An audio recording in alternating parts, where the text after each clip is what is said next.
Dark Souls 1.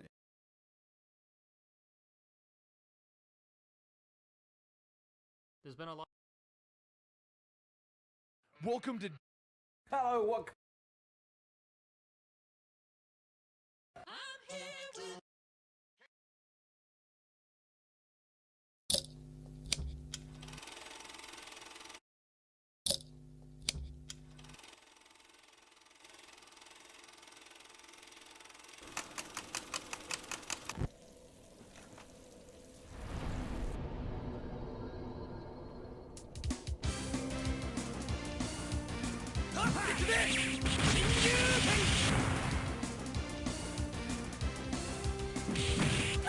Here you go!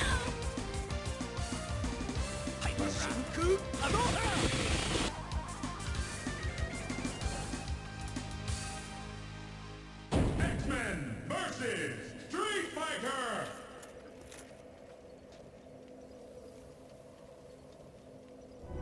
There is no room for the worst, Joe. No room at all. I got something for you. You like this? Oh, I like, yes. You like this, Jay? I got 3 questions for you, Steve. Okay. Question 1: what do you breathe? Oxygen? Well, air. 21%. Well, let's not over fucking think this. Air. Air. Okay. What do you have on your head? Brain. on the top of your head, you have brain. Sorry, you said in your head. Air.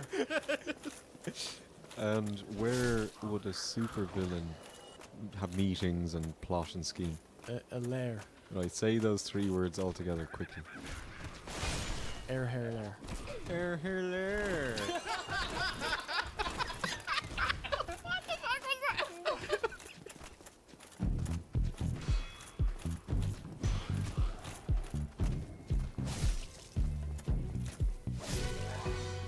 Hello and welcome to OSW Review, the old school wrestling video podcast. This is your host, your boy Jay Hunter, joined as ever by Mr. Ozzy They do. and V1, Alright. as we chronologically critique movies scene by scene. What's this? A Brucey bonus review? Yeah! This video is entirely funded by the lovely bras and bras at Nugger University. Thanks to you guys, we can now get something out roughly once a month. Rock and roll. If you want to help us get more episodes out faster and watch some sweet exclusive videos, head to nuggeru.oswreview.com. So, how did this come about? Well, we reviewed Samurai Cop, and then The Room, and there being a sequel being Samurai Cop versus The Room. How could we not? So let's start the show.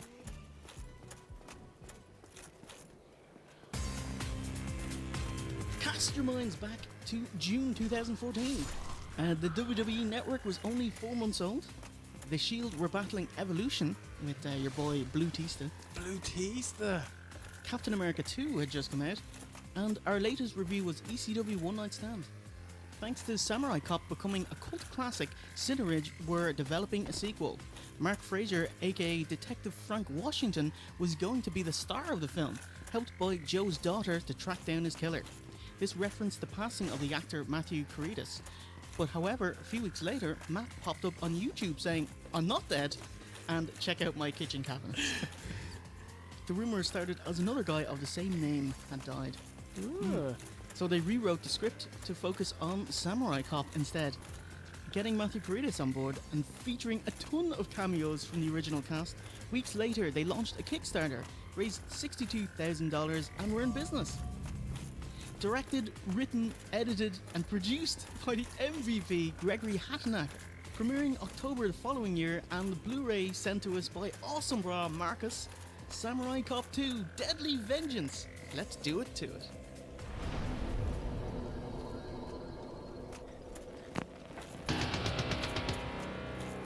Act 1.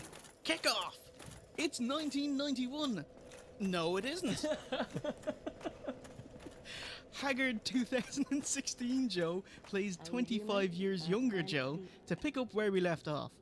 Samurai Cop Joe Marshall is given 5 weeks R&R for a job well done after the first film. As himself and girlfriend Jennifer make plans, she is gunned down point blank by a teenager. I was thinking, like, if her big fake tits were bigger, she would have survived the gun attack. It was fucking hilarious. It was like, no, No. No. No, no. No! Amazing. During the opening credits, they're obviously showing clips from Samurai Cop. You know, one of the clips they use is Joe's wig coming off. Is it? Yeah, like clearly they're going full tongue-in-cheek here. It's a parody of itself. The Black Gift. It's not as much fun when the film itself is in on the joke Exactly. of let's make fun of the film. Yeah. Like, it's better that you legitimately try and fail, and then we'll have a laugh about that, Exactly. you know? He spirals into reclusiveness for the next 25 years. Fast forward to 2016. His old partner, Detective Frank Washington, is still on the force, still gurning into the camera, struggling with the gang violence overrunning the city. So yeah, the opening scene, it's Lexi Bell.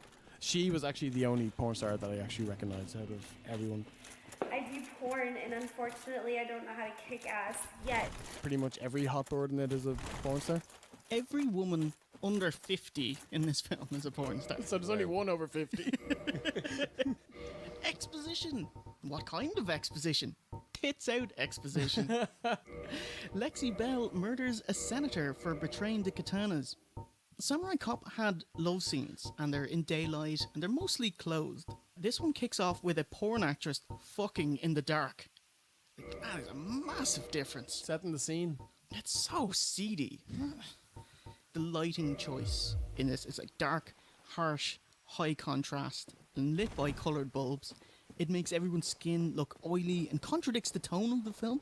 It's written and acted to be a light-hearted, tongue-in-cheek, low-budget action film. But, like, this isn't Blade Runner, you know? It most certainly is not. You know, this is just campy action fun, you know? Question, did they ever state where this scene was like happening?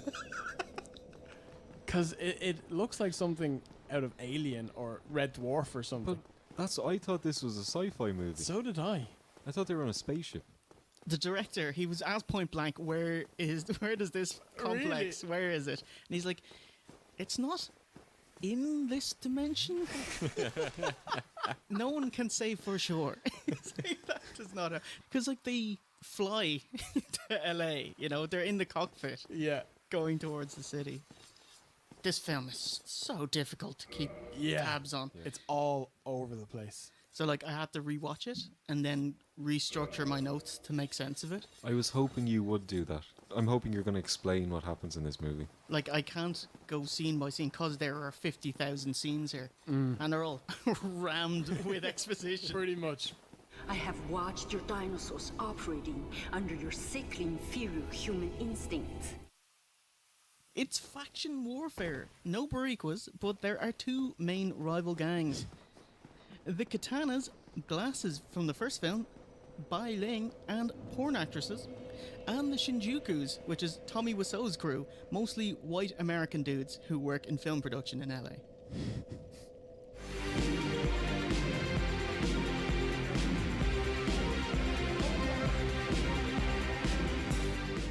Bai Ling continues the kill streak and takes out more Shinjukus with her horrific acting. Oh.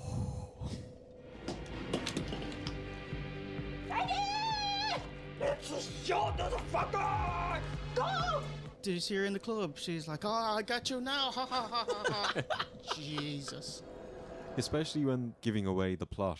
Like, her English is not amazing, so it's very difficult to figure out what the hell is going on.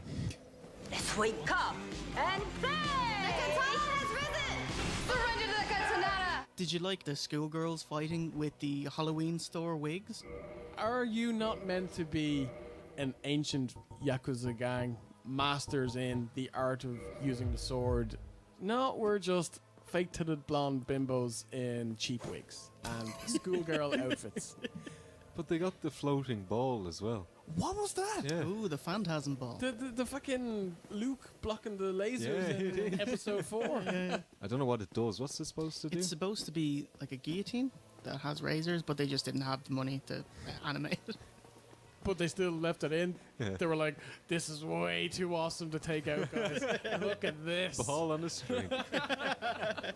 Fucking hell. Oh, the master of the Shinjukus is dead. The Katanas leave gold medallions at the crime scene and decide to celebrate with a lesbian threesome because that's what porn actresses do. There's no love making here, it's all fucking, you know, it's all meat grinder stuff. Where's the room and where's the R&B music, you know? I will.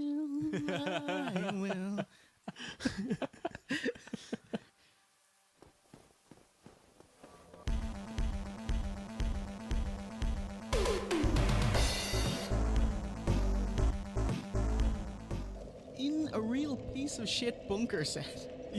Have a look. Oh my god, the state of it. This is just someone's shed. Frank tracks these medallions to Yatsuhiro Morikawa, a pseudonym for our boy Joe Marshall.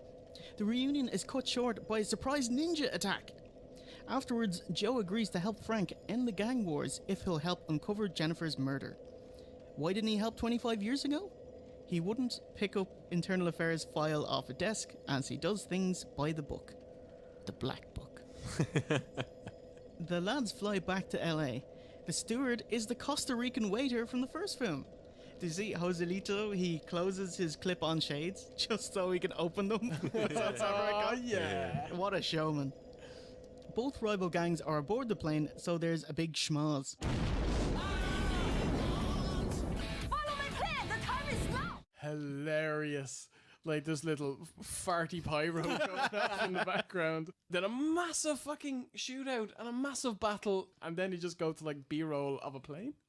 And also, after the shootout, the 3 girls run off, but they're still up in the air. There's nowhere to go. There's nowhere to hide. He could have found them and ended this movie 20 minutes in. Are they in the jacks? It's like, you know, no. 3 of them in the jacks. Sorry, busy. Fuck off.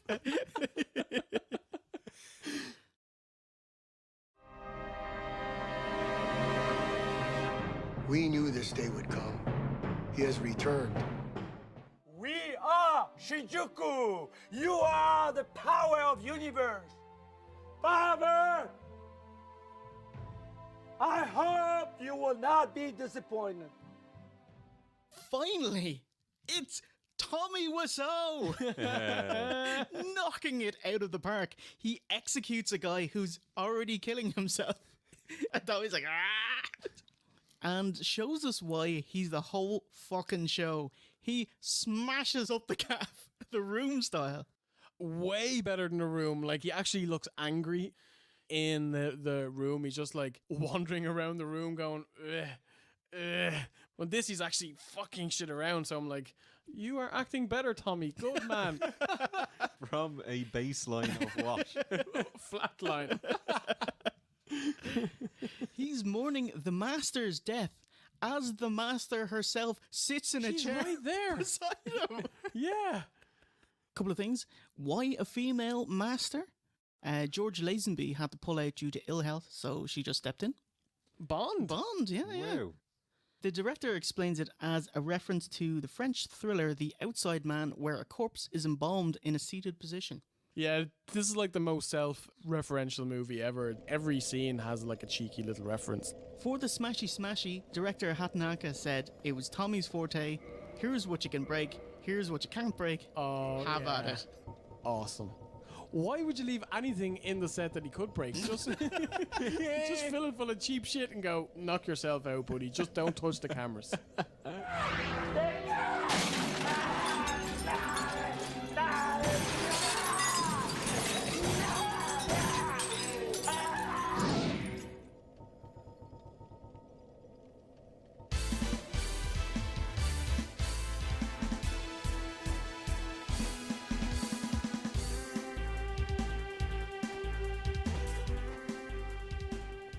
Frank stakes out the gang HQ across the street. They didn't have a shot of the gang members meeting. Splicey footage from the first film. Oh, Do you see there was like a green shot in the binoculars? Oh, yeah. And that's from the first film. You see Robert Sedar's there. Like, yeah. I thought that was like a flashback or something, no? So did I. Alright. So no, it's much worse. Oh, God. I didn't want to bring it up. There's a third gang, the Ginzas. One Kickstarter dude, he's travelled from Japan. They just have a green screen background of Japan. And he's like walking on the spot. He's supposed to be walking from Japan to LA. Oh, there's another Kickstarter patron inside with the Ginzes. He's the guy that offers, hey, do you want a kale? Oh, a kale chip? Yeah. Bai Ling, when she's chatting to Joe, she has a new outfit on, and her earrings, she cut it from one of those party bags, like the Favors. She's wearing cardboard earrings.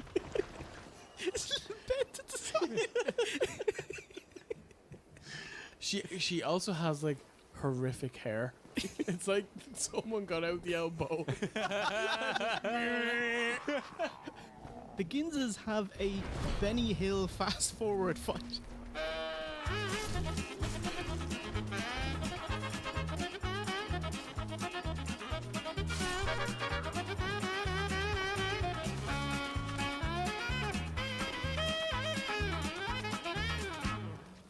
It's one and done for the Ginzes. They're wiped out. They were jobbed the fuck out. You know, you can see the poor guy that paid money, and he's just like. So But he's fucking bad. happy. In the end, Frank busts in with the lads. The whole ruckus is all sorted. Everyone's quiet. He's like, bang. It's just like gangland assassination when he comes in, just right in your fucking. It's amazing. Cut to Joe making eggs and bacon with Melina, the girl he met on the exploded plane. Oh, did you see the background in Joe's place? There's a lion head. Really? Yeah, a nod to the scene-stealing lion head in the first film. Melina is porn actress Caden Cross, who also plays dead ex-girlfriend Jennifer in the flashbacks. So this is the B-plot of the film, where Joe's conflicted loving a girl who looks identical to his old girlfriend because she is identical to his old girlfriend, but in a wig. It's very. Have you seen the movie Vertigo? Oh, very good. That's actually what he was going for. Oh. Well, that's what he backtracks and says he was going for. She's evil, you see, as she slips Joe hallucinogens. And these hallucinations come in the form of waking dreams and weird TV skits he watches. So we're seeing kind of his POV.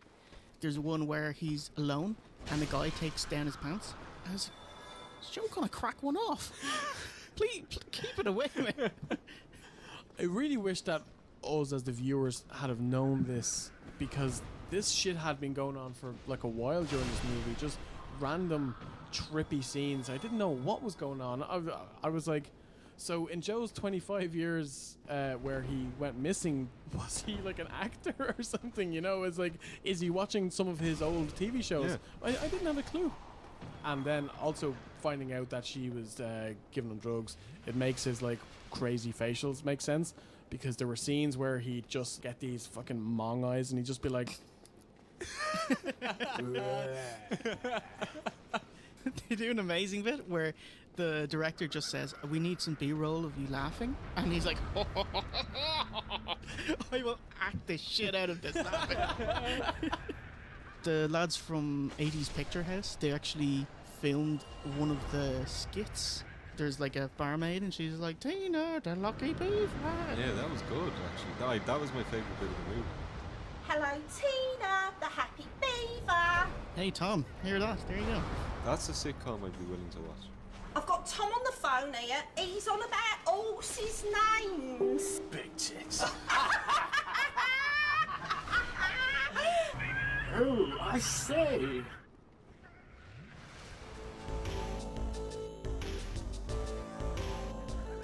At the police station, we see what would have been Robert Zadar's henchman's sons, the moles in the police force that would have taken Joe down. See, there's like two lads that just start shouting at each other. And then they start choking, and one of them's like, his acting, the fucking Bob Euchre when Andre chokes him and he just goes. Sadly, Robert Zadar's here. He passed away before they started shooting. Like He only passed away recently, didn't he? Yeah, he was signed on to the film. Like he would have been the mini boss, you know. Hold on a second.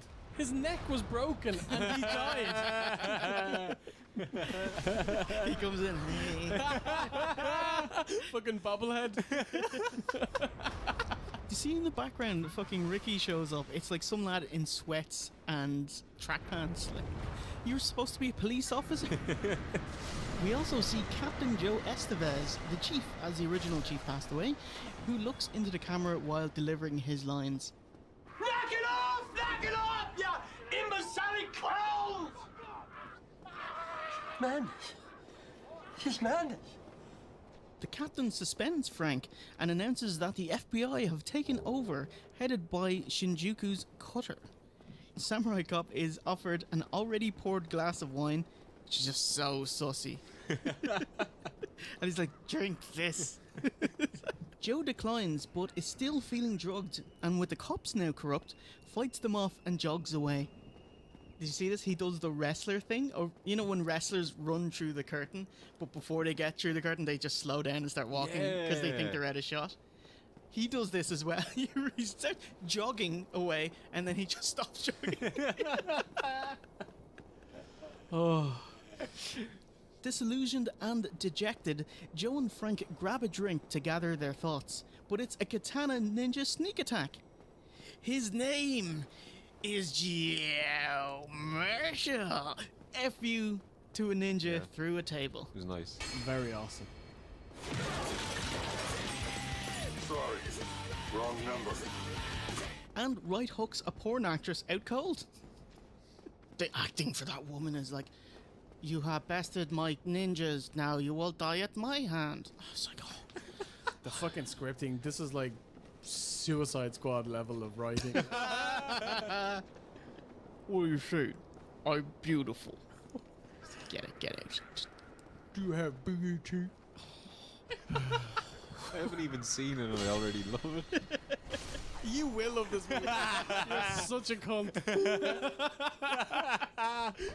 Joe's old friend Lucky tells us Caden's a heel as she's been seen at an off-limits katana compound called The Complex.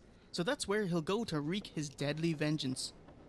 He's warned and pre-warned how dangerous it is by the one-armed goon, which Samurai Cop himself cut off. Oh, it's amazing. He's meant to have like a fucking fake arm. They just throw on a rubber glove. And you can see it all wrinkled and shit. He says losing an arm gave him a new life.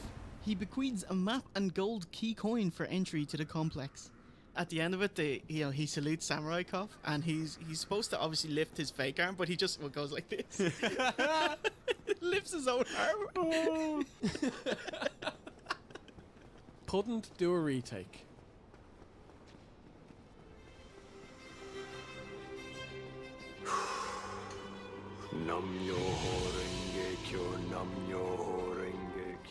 Training montage between the top two samurai, Joe Marshall and Tommy Wiseau. Joe sees a vision of Baldy, aka Akamura, who was killed off in the first film, and Tommy's personal trainer dances for him. About Tommy swinging a sword in training, I hope it wasn't a real sword. Like, would you trust Tommy Wiseau with a real sword? I think it actually would be a real sword because they would have got it off Akamura, because he actually has all of this stuff, and that's why the fight scenes in Samurai Cop 1 is that they're real swords, so they have to go slow or they'll cut each other. You know? And then just speed it up.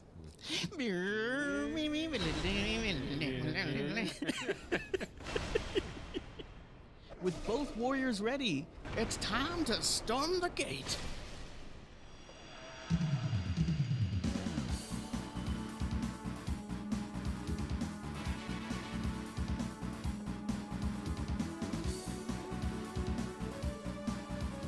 Act 3, music montage. There are 7 stages of hell, 7 fight scenes. Are you ready to enter hell? Joe murders the gatekeeper in front of a shitty green screen. It's a green screen in the woods. Yeah. Is this building bunker thing in the woods? It is not anywhere near the woods. Successfully inside Red Dwarf, the film goes into horde mode as Joe fights off waves of baddies. Ninjas first, we get a Zeus neck snap and a Wesker curb stomp. Nice. Yeah, with the blood pissing up after the curb stomp. Yeah, curse. Then Shane Ryan, who is the worst thing about this film.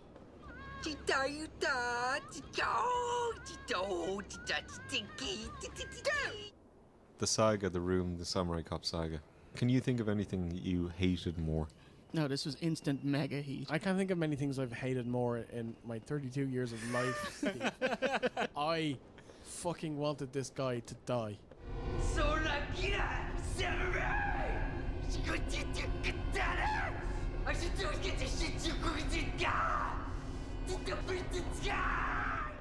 It was shrill. It was like Yes. nails down a blackboard. It's the Bobcat Goldthwait, isn't it? Nice bike! Where do you put the batteries? This lad, Shane Ryan, he shouts in fucking gibberish. It's awful. What happened is the actor demanded to speak in Japanese, and the director said, oh, okay, and gave him a script. And when it came time to film it, he said, oh, I can't do it. And he wouldn't do it in English either.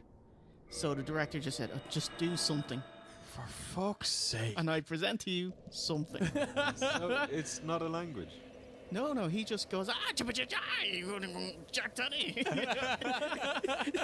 He speaks nothing, like, yeah. Wow. Bollocks. But not the good bollocks. If you Not ask, the WCW bollocks. Fight 4 is with Mac from Always Sunny. Did you see? He's dressed as the Nightman from Charlie's Music. Oh! You gotta pay the troll toll. If you want to get into that boy's hole, you gotta pay the troll toll to get in. The Shinjukus have this big spiel towards Samurai Cop, but they're taken out by a cop on the inside. There's this guy, just a dude in a trench coat, and he's like, remember Mola Ram? Remember Mola He shoots a guy. And then kind of backs out the screen. And he does the C64 video game thing where if he's out of vision, he doesn't exist. So they turn their attention away. So he just comes back in and shoots him. Oh, yeah. Level 5 are the Katanas. A porn actress, her emo friend, who won't take off her spectacles to fight, and she can't fucking run. Like, she runs at Joe and she's like, Phoebe? Phoebe? Come on, let's start running. Let's go! Ooh, next up is Glasses, aka Fujiyama. AKA Eddie Guerrero. Who are you? Yes, the director noted the cheap death of Fujiyama. Samurai Cop quickly throws a shuriken in his chest and then moves on. Yeah. And he's like, well, he could have survived if they make a sequel, you know? So I think it was intentional. What was with the music that was playing in this battle? It was like a fucking love song. And that happened constantly throughout this movie. Thanks for the moments we have together.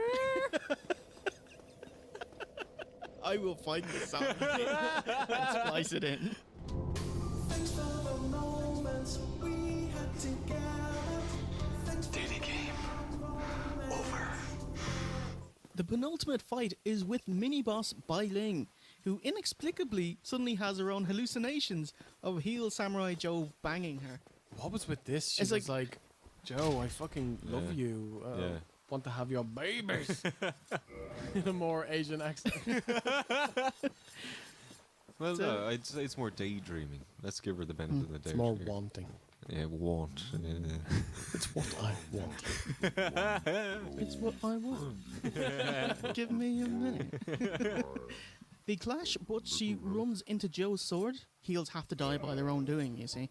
And purple CG blood just gushes out of her. What was this? Yeah.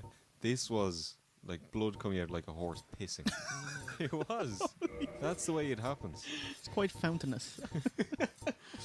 Joe's backup finally arrives. It's Frank and the oldest actress they could find, Gail, aka Lauren Landon from Maniac Cop. There was also a Maniac Cop reference earlier in the movie. There's a lot of maniac cops running around LA. Nice. There was a shot of Robert Zedar on one of the monitors. I did notice that. This woman, she looks wrong. Like, Well, she did very well in Spitting Image. I thought she was pretty good. No, she's gotten work done, like, and it's like it's wrong. It's yeah, gone wrong. yeah. This is early plastic surgery kind of stuff. Yeah. You know, just age naturally, no? Yeah, no. Yeah. There's a bird beside Tommy Wiseau, and he's doing X-pocking with the sword, and there's another bird just going. X-pocking. The brand new verb. Frank and Gail's action scene comprises of swiping her sword at nothing. She just does this. And Frank fires his gun at nothing. Yes, and kills somebody.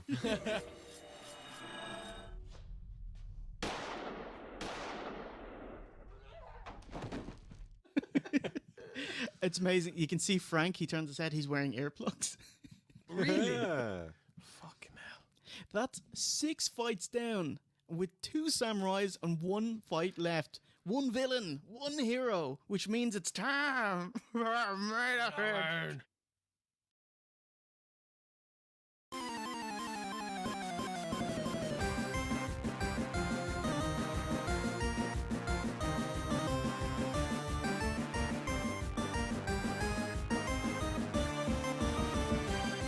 It's a samurai showdown. It's Joe Musashi's. No, Joe Marshall. Joe Musashi. Musashi is a shinobi. It's Joe Marshall versus Great Guy Johnny. It's Samurai Cop versus The Room. And there's a lion head in the background as well. And somehow Tommy has managed to get himself a fucking gun. He's a samurai. Tommy shows everyone how it's done as he shouts his monologue, stressing all the wrong words in a sentence, as only Wiseau can do. This is my destiny, Joe! This is my birthright! The director did not rehearse with Tommy Wiseau. He just shouted lines out at him on set for him to repeat, which is why there's constant cuts to Joe. He said Tommy just misheard and flubbed his lines, but they just left it in.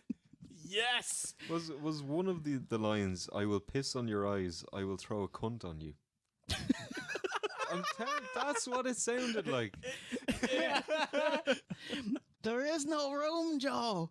This is my birthright. Steve, can you read out that line? Ever since I burned, I earned, not burned, but born, Joe. Ever since I burn, I earn it, not burn, not born, Joe! Fucking hell. This guy is the best. He needs to be in every movie. Yeah. Schindler's List. Tommy Wiseau in the corner. Like. They slowly poke and clash swords, and Tommy Wiseau just acts more in this scene than everyone's acting put together. It's a 10. Tommy is fatally stabbed in the chest, bleeding out literal red CG fireworks. Tommy admits as a teenager his initiation into the Shinjuku was murdering someone, a beautiful girl, Jennifer. So her death is avenged. Wait, hang on. Tommy was a teenager in 1991. He's aged poorly. But what about the B plot? What about Caden Cross? She reveals, well, her tits, and herself to be Tommy's sister, and manipulated Joe into killing the katanas and bringing peace to the Shinjukus. So she was from the Shinjuku, right? Mm-hmm. She literally shoves off Joe, like she pushes him away. He just kind of says, okay, and leaves. Yeah. To end this powerhouse scene, she starts wearing the face off Brother Wiseau. What's that all about? That's creepy as fuck. You gotta finish on a high note. Yeah, no. Tommy's like, I'm wearing the face off someone. It's not gonna be Samurai Cop for you. We get a hero shot of a confused Joe, and we're out. What a fucking ending, like.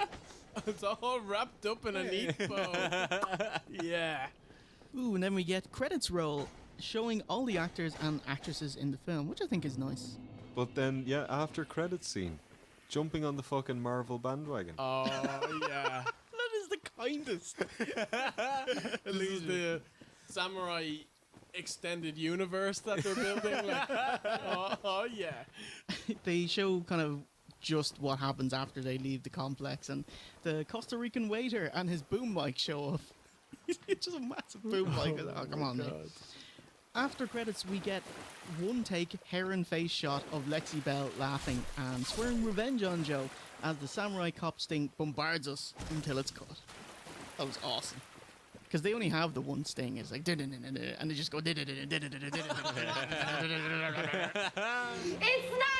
Joe Marshall!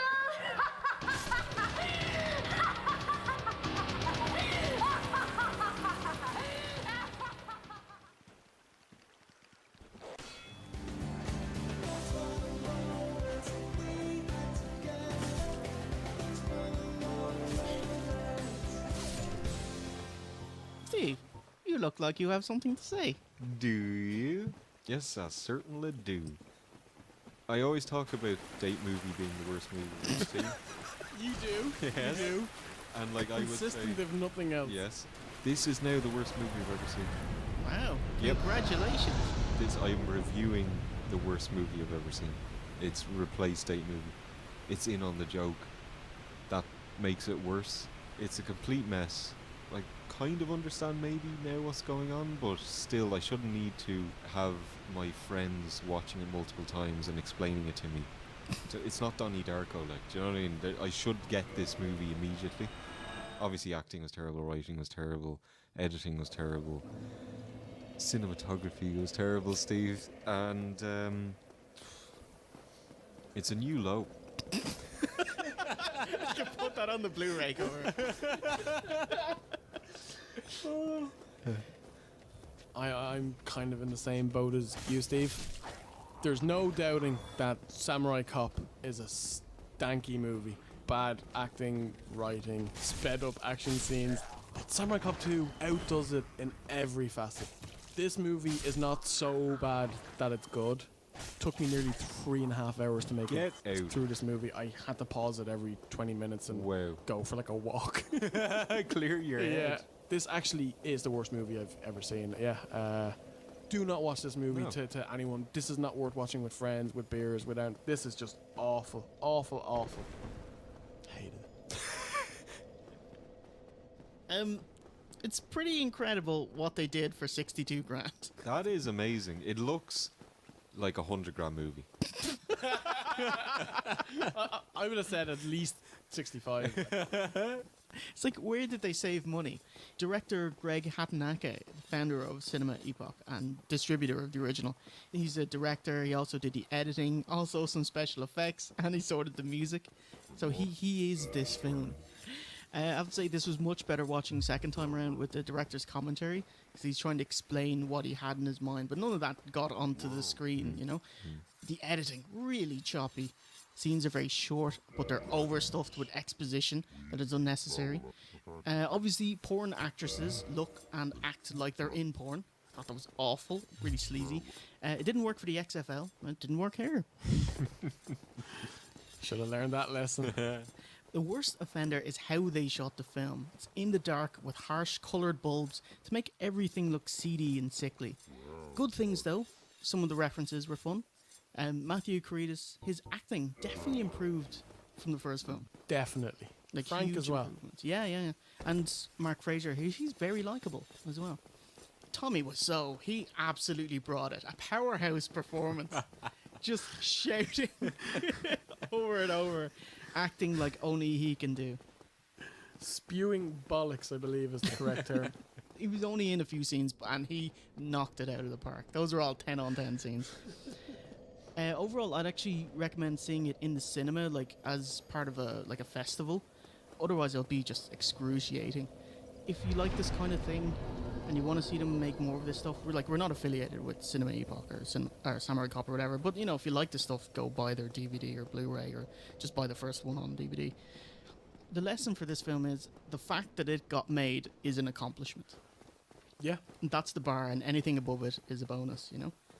There is no bonus. Jay, I'm not doing another one. Like, they're setting this up for a fucking Samurai Cop 3. I don't think I can do it. Oh, we'll be 55 by the time that comes out. It'll be grand. We'll be all heads in a jar at that stage. So that does it for our Brucey bonus special, folks. On the books. In the pocket. Out of sight. Oh, remember you can watch some exclusive videos and get some neat swag at noggeru.oswreview.com. Remember, you can catch all of our episodes free of charge and an IMAX flavored 4:3 full screen at oswreview.com. So it's a goodbye from OSE. Goodbye.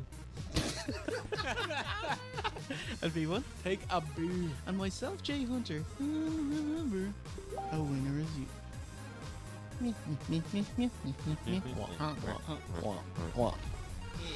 Excellent work, lads. Excellent work. What a movie.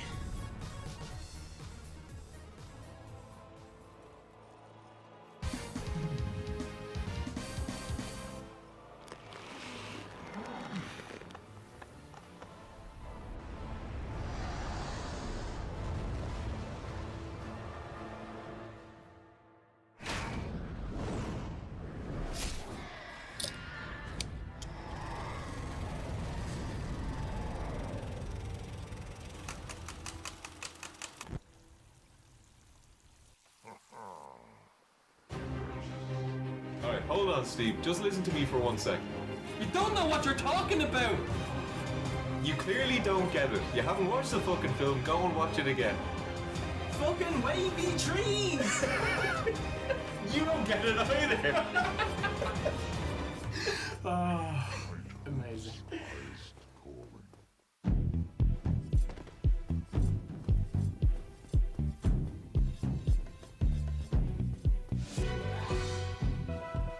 Hello and welcome to OSW Review. This is not an old school wrestling podcast, but we are here to review for you, chronologically, throughout the film.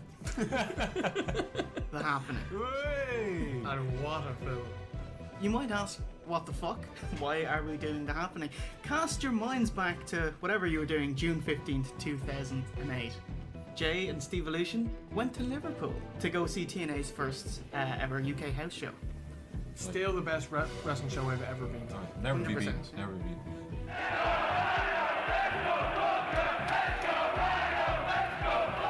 No, we got there for whatever reason at 7:30 in the morning. Like nowhere was open. We were just wandering around Liverpool city That's right, centre. we went and we got a breakfast, Yeah, wasn't it? we just sat there for hours. It was painful, like. And then we checked in, got ready, went out, saw the show. Then we went out later on and had a tremendous time. So I went to bed, got up, checked out in the hotel, and then we had a flight at like 9 p.m. or something from fucking Liverpool. What do we do for the day? So many things. The sights we could see, Steve. That we saw yesterday at 7:30. We through 7:30 through 8 a.m. We saw the sights. There was the shopping centre, there was the road. And then we said, well, there's a fucking cinema. We might as well kill some time. And that's when The rest is history. the movie started. Bitter history.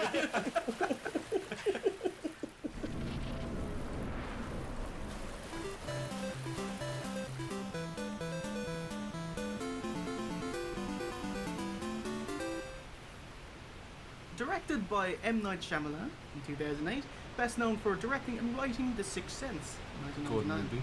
which is his best film. No, not so much. No? Not for Really? me. No. It's not Silent. I actually like Unbreakable, science. man. Unbreakable's a good Awesome film. movie. Yeah, sorry, yeah. He followed up with Unbreakable. Bruce Willis, Samuel Samuel Jackson. I think that movie, its strength is around Samuel L. Jackson. I think his part is great. Yeah. And then Signs with Mel Gibson. I really enjoyed it. That film freaked me out, man. The scene when they're in the basement and they're getting fucking these pimples.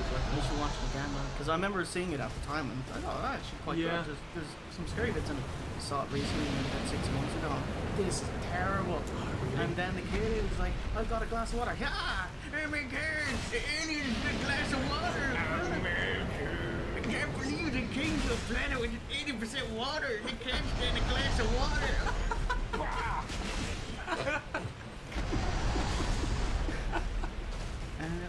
the village. Great twist. I didn't enjoy that movie at all. That was a good scene.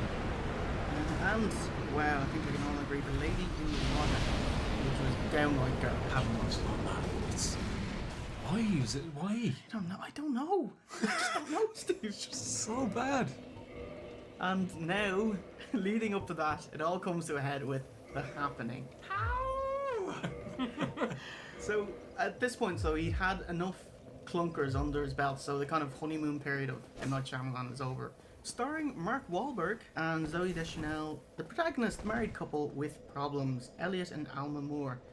So, did this film deserve 5.1 out of 10 on IMDb and a 17% fresh rating on Rotten Tomatoes? 17. Let's find out. Let's do it to it.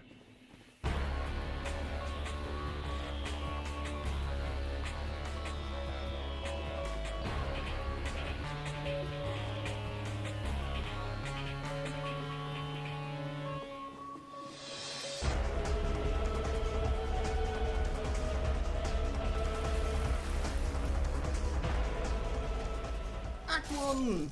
Cold open. Central Park, New York City. Two girls notice people acting strangely before one of them, seemingly entranced, violently stabs herself in the neck. At the same time, construction workers willingly walk off scaffolding to their deaths, as those on the ground look on in horror. Pretty cool opening. I thought it was a cool opening when we saw it in the cinema. I still think it's a great opening. Lots of mystery. It's cool. It could be anything. It gets your mind thinking. 2 thumbs up for the opening couple of minutes. So they set up the telling signs of infection, whatever it is. You get confused speech, you stop walking mid-stride, you start to walk backwards, and find a way to commit suicide. Across town, Elliot Moore, with Mark Wahlberg, is a hip high school science teacher and regales his students about the mysterious disappearance of bees. Hey, take an interest in science, buddy. What's your buddy, guy? Not your guy friend. Wahlberg is talking to the kids about the bees dying. He goes on like a bit of a rant and he basically says, guys, sometimes things just happen in nature and they will never be explained and we just have to accept them. And I'm like, hold on a fucking minute, buddy. You're a man of science. No man of science would ever talk like that. If he doesn't know, he would spend his entire life trying to figure it out. He would never ever just go, it's nature. Let's just leave it at it. Like, so right there, that's M. Night's movie making bollocks. I'm thinking maybe this was them saying, get ready. That's as good as you're gonna get. Yeah. It was unnecessary, it was. And like, his acting is, to put it mildly, ludicrous. It's horrendous. It's pretty bad in this. Principal is coming in and he's like, oh, it's the principal, children, the wicked witch. Fucking sacked, buddy. Know your place. Well, he's the hip high school teacher. How else would you know how hip he is? I would say I love Mark. I love him because he is film equivalent of John Cena. I don't dislike Marky Mark. Oh, I thought you'd really like him. Oh no, I don't. I like him. I don't really Because all throughout this film, I was like, John Cena should have played this. He would have done at least a bad job at this. Yeah, like it couldn't have been worse. Yeah. Maybe. The headmaster, Cameron from Ferris Bueller, informs the teachers that Central Park has been hit by some kind of bioterrorist attack. Elliot decides to get out of the city via train with his friend Julian, John Leguizamo, aka Sid the Sloth from Ice Age. Is that him? Yeah. Wow, I'd never guessed that. And his quiet 8-year-old daughter Jess, and heads home to get his wife, Alma, who's Zooey Deschanel. Who has them pretty eyes, like a Japanese anime character. The first shot of Zooey Deschanel is her in a big stupid gormless face. I was gonna. What the fuck? Someone just hit her with a frying pan. I'm just gonna say it now. What is this? Her character in this movie is one of the most frustrating people in the history of the world. I really didn't like her introduction because she's just so empty-headed and she's like just constantly overwhelmed by everything and can't deal with anything. But my issue with the character, like, she's having an affair with some bloke. Her husband's a lovely bloke, nicest in the world, and she doesn't like him. Wants nothing to do with him. Goes running off to the. But she won't tell him why. Like, I don't think she even knows why. She's just a morbidly unhappy person. I'm going off to my own train carriage. Yeah. What a cunt. Like, if she wasn't such an arsehole, I'd say that she is 25-year-old playing a 6-year-old. Yeah. Mark Wahlberg has 2 kids to take out. Yeah.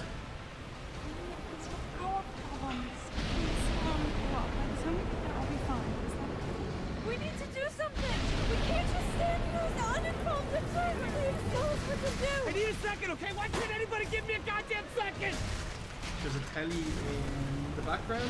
There has been a neurotoxin found, and that they have found out that the neurotoxin targets certain areas in the brain in a certain order that makes a person kill themselves. Any kind of rant about the science they use to explain these things? It's fucking ridiculous. Like, neurotransmitters are on off. They're not like this one moves your pinky finger and this one pulls your trigger finger and this one makes you walk up stairs and this one makes you jump off a building. That's not how it works. It's bad science. It's pseudoscience. I guess what he's working off here is that you get the autonomic reflexes, like, oh, the stove is hot, you know, and you pull away and it's like, oh, what if in reverse there, that, oh, I loved it.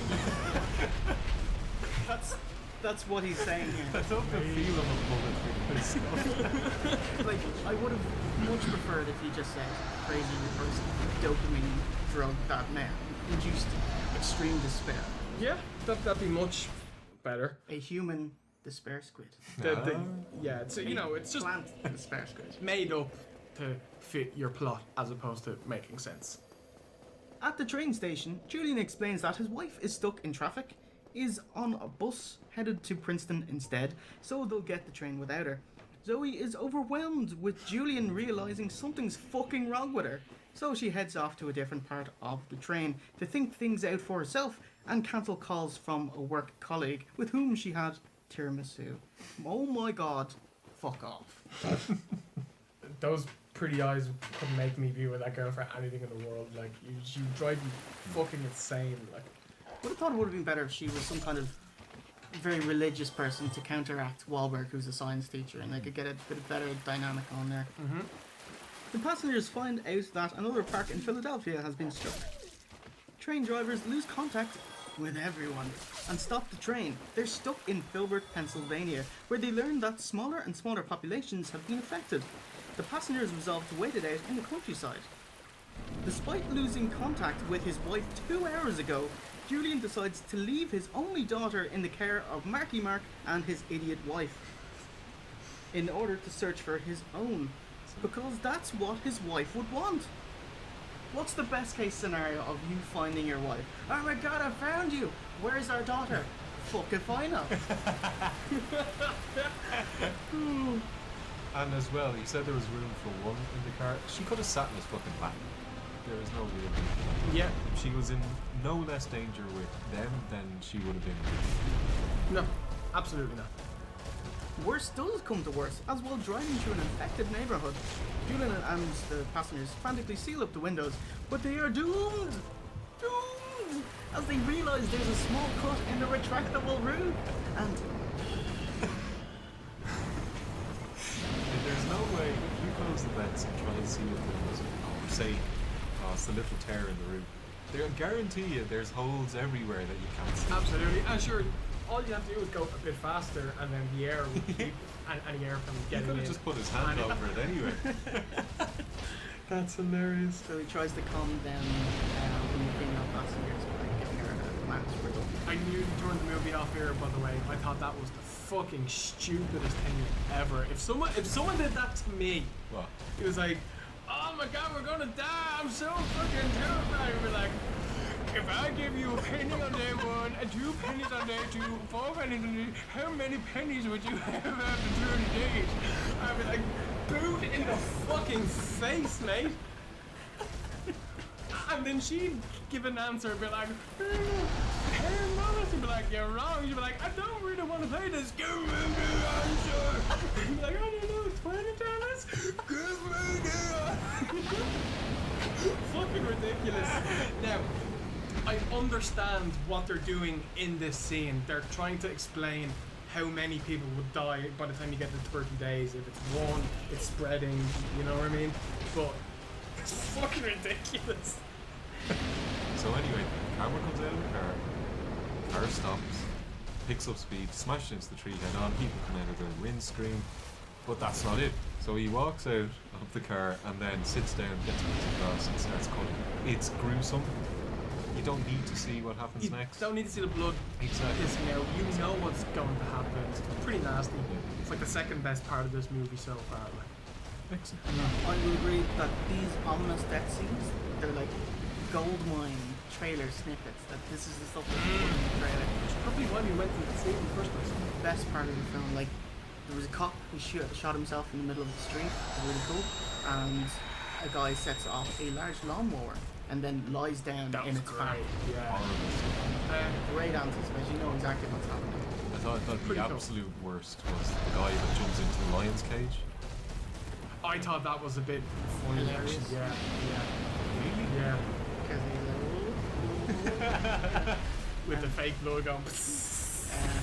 There was no blood in the scene. It was like Jax from Mortal Kombat when he rips off his arms. Have you got that written down? I'm so sorry. Block, little punch. Finish him.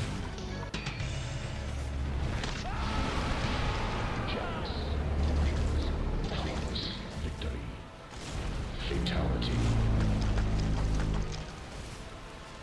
Sweet blend. So meanwhile, Mark Wahlberg is looking for a lift. Get ready for exposition. Exposition, man. It happens about 4 times in the movie. It's hilarious. Yeah, so we get our trio for the film: Elliot, Alba, and 8-year-old Jess. He hits a ride with a crazy old coot who has his own greenhouse and talks. Actually talks to his plants. He suggests that the plants release chemicals. The trees talk to the shrubs and the grass and this twig and everything in between, and they're defending themselves. They evolve rapidly, like today. So they will rapidly synthesize this powerful neurotoxin, so potent in concentration that it can strike an entire park simultaneously. He'd be a crazy man in the real world and every other film ever made, but in this film, he's the sane one. He's actually ahead of the curve, and confirms this by his love of hot dogs, which are awesome. Would you like hot dogs? You get the mustard love. It's just bizarre. This is filler. This is M. Night sitting on his jacks like, what the fuck am I putting in this? Yeah. Oh, hot dogs.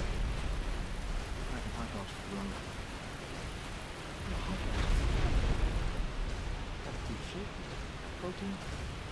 You like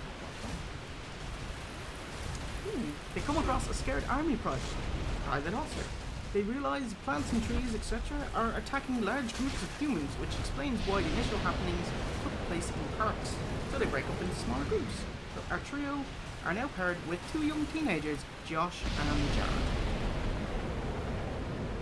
Now comes the defining moment of the movie, where we can explain. Oh no, are they with the group? Are they with the big group? There were 2 separate groups. There were one that left that second, and then there was the second group that had to get stuff out of cars and stuff. So they're like a couple of 100 meters off each other. Yeah.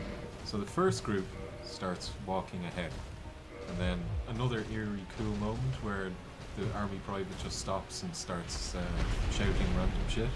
That's a Kubrick reference, right? Full Metal Jacket. Yeah, pretty cool. It was a pretty cool moment. My firearm is my friend! It will not leave my side! Marky Mark's group are behind, and they hear the gunfire and they know they're next, right? It's explained that the larger the group, the greater the threat. So the first group was larger. So the plants were kind of like, don't fancy this lot. Shoved you up a bit of fucking toxin. They don't notice the second because they're keeping themselves, they're walking slower, quiet, and that kind of thing. Right? So Then it happens. Is this the wind bit? This is the wind bit. Okay. They're standing there and they're getting a bit frightened, and the wind starts blowing. The key point is it just happens to be blowing. The wind isn't in on this, right? I know. Oh, you know that? It was you who said it. I never last time. said You that. did. I You never did. said that. Because it was me who said after 5 minutes, it's the fucking plants.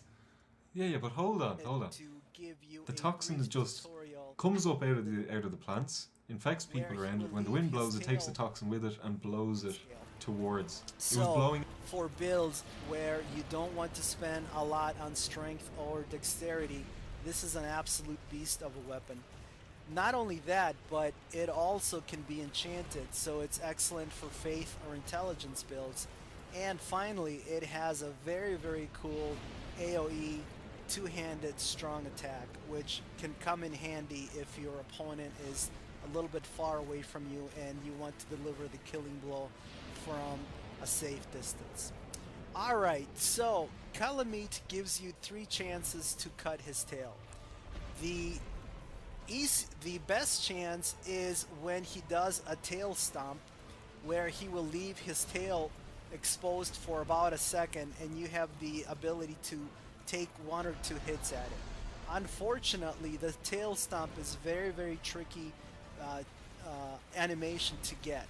You need to get him to fly over you, then you need to stand underneath his tail just to the right, and then you need to dodge the tail stomp, break the lock on, and then take a couple of swipes at it. So if you're going to wait for that animation to happen, it's going to take you a very, very long time. And that's what I was doing, and I was starting to get frustrated. So I thought I would start to do a little bit of experimentation and come up with a more effective way to get at his tail.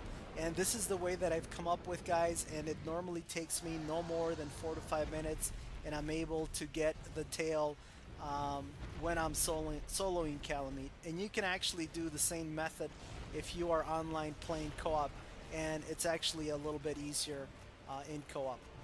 Some things that will help for this method are to use a build that has fast roll.